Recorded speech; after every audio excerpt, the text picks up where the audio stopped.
RCF. Monseigneur Franck Javary, bonjour. Bonjour Christopher, bonjour à tous et toutes.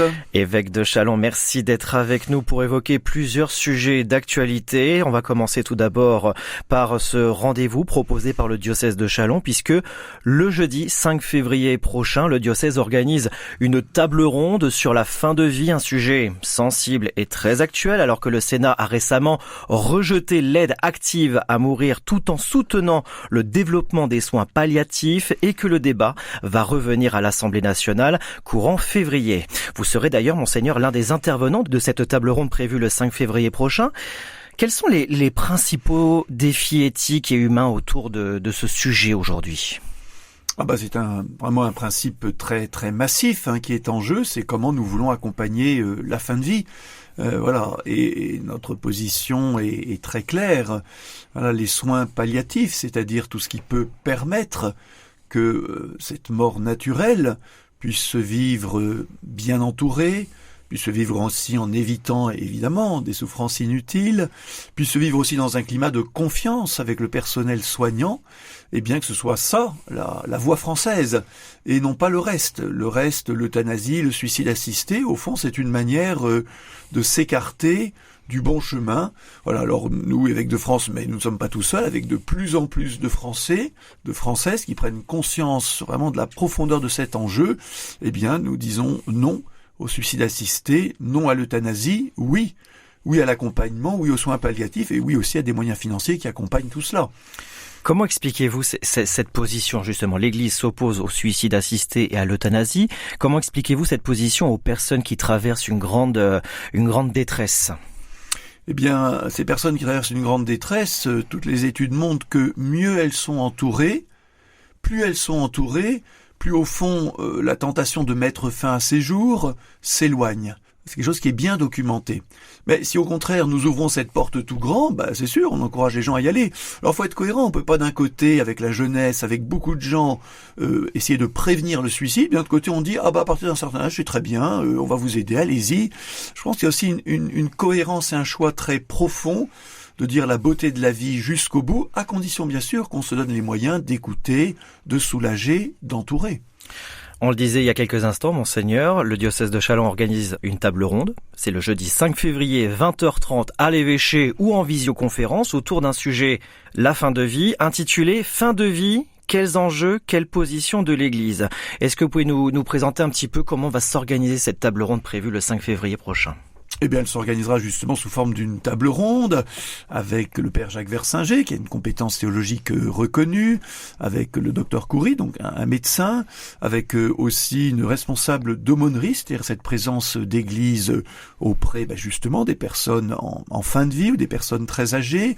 Moi-même, je serai présent, et puis il y aura aussi une interaction d'une part avec les gens qui seront, comme on dit, en présentiel, mais aussi ceux qui seront présents par la radio ou bien en distanciel, tout simplement pour que nous puissions partager, dialoguer et aussi, je dirais, pouvoir se former une opinion personnelle.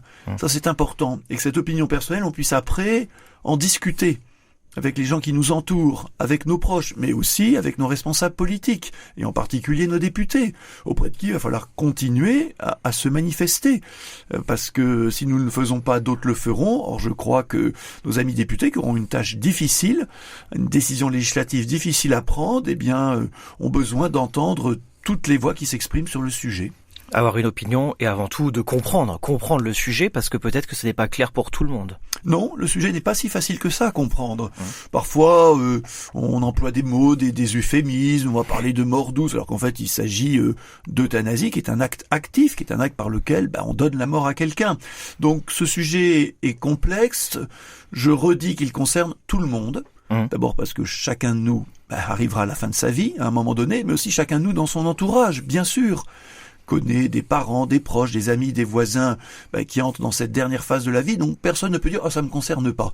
C'est un sujet qui nous touche chacun, chacune, donc je crois qu'il y a une obligation profonde à se former à une opinion, à essayer de comprendre, à se laisser aussi éclairer si nous sommes croyants par la voie de l'Évangile, pour qu'on ait un avis éclairé et qu'on puisse en témoigner. Donc le rendez-vous 5 février prochain, 20h30 à l'évêché de Châlons-Champagne ou en visioconférence. Pour plus d'informations, rendez-vous sur les réseaux sociaux du diocèse de Châlons, notamment la page Facebook. En attendant, donc on le disait en introduction, les députés vont donc en débattre à nouveau courant février. Votre mission, monseigneur, au niveau local, c'est d'en discuter avec les députés du territoire? Alors ça me paraît important que ce soit la mission de tous les catholiques. Oui. Alors, faut pas tout mettre sur le dos de l'évêque, parce qu'à un moment d'ailleurs, les députés disent vous avez déjà entendu, monseigneur, très bien, on connaît votre position, mais ce qui compte, c'est la voix du peuple. Voilà. Et là-dedans, eh bien, les chrétiens, les catholiques, les gens de bonne volonté, à vous de prendre la parole, à vous d'écrire, à vous d'interpeller, à vous de poser des questions. Voilà, non pas pour faire une sorte de lobbying effréné, mais tout simplement, vous savez, les députés sont très sensibles au terrain, très sensibles à ce qui remonte du terrain. Donc, faisons remonter du terrain ce que nous pensons, les uns et les autres, sur cette loi très importante sur l'accompagnement de la fin de vie. Monseigneur Franck Javary, évêque de Châlons, avec nous aujourd'hui sur RCF. Intéressons-nous désormais à l'abbaye d'Andessy, puisqu'après 2 ans d'expérimentation avec l'œuvre d'Orient, l'association a décidé de mettre fin à sa présence. C'est ce que nous avons appris lors de votre communiqué, monseigneur, publié le 20 janvier dernier. Monseigneur, pouvez-vous nous expliquer ce qu'était concrètement le projet de l'œuvre d'Orient, l'abbaye d'Andessy ? Alors évidemment, l'œuvre d'Orient en parlerait encore mieux que moi. Le projet était donc de bâtir, de construire un centre culturel de dialogue entre chrétiens d'Orient et puis les chrétiens d'Occident. Concrètement, un lieu de retraite, un lieu spirituel, un lieu culturel. Donc un très beau projet que monseigneur Pascal Gollnisch, à l'époque directeur de l'œuvre d'Orient, avait donc mis en place à travers ce bail, cet accord avec le diocèse de Châlons. On rappelle que le diocèse de Châlons est propriétaire du lieu. Pourquoi ce projet prend fin ? Il prend fin par la décision de l'œuvre d'Orient. C'est vraiment leur décision que nous respectons, bien sûr, même si nous la regrettons. Tout simplement parce que ça n'a pas décollé.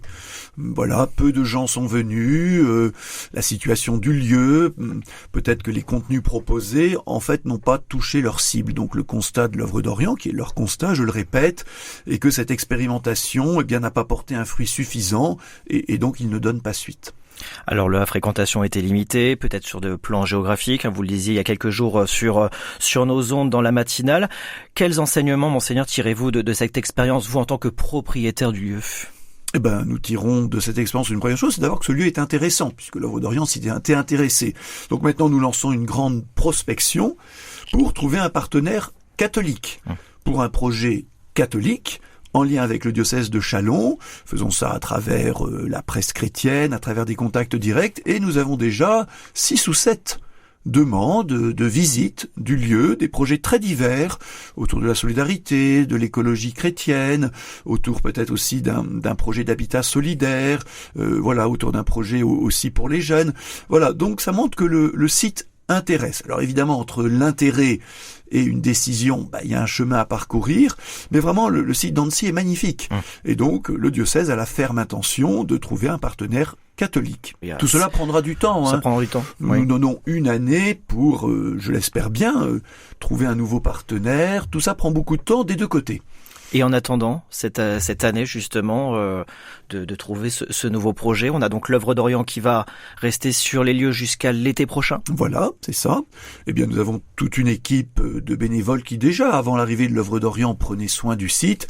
Alors évidemment, après le départ de l'œuvre d'Orient, nous serons forcément à vitesse réduite sur le site d'Andessy, mais nous espérons pouvoir continuer, y avoir quelques activités diocésaines dans l'attente de ce nouveau partenaire. Merci monseigneur d'avoir été avec nous aujourd'hui sur RCF. Merci de votre accueil, à très bientôt.